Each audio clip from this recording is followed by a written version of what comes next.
नमस्तेऽस्तु महामाये श्रीपीठे सुरपूजिते शङ्खचक्रगदाहस्ते महालक्ष्मी नमोऽस्तु ते।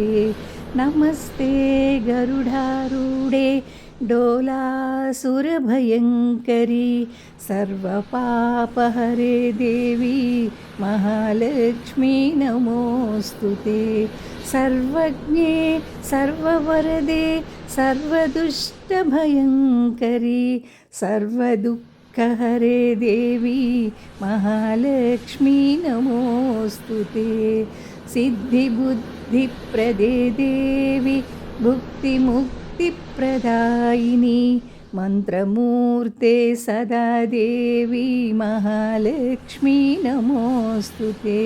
आद्यन्तरहिते देवी आदिशक्ति महेश्वरी योगज्ञे योगसम्भूते महालक्ष्मी नमोऽस्तु ते। स्थूलसूक्ष्ममहारौद्रे महाशक्ति महोदरे महापापहरे देवी महालक्ष्मी नमोऽस्तु ते। पद्मासनस्थिते देवी परब्रह्मस्वरूपिणी परमेशी जगन्माता महालक्ष्मी नमोऽस्तु ते।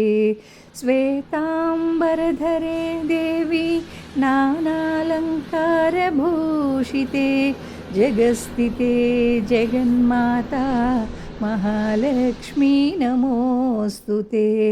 महालक्ष्म्यष्टकं स्तोत्रं यः पठेत् भक्तिमान् नरः सर्वसिद्धिमवाप्नोति राज्यं प्राप्नोति सर्वदा।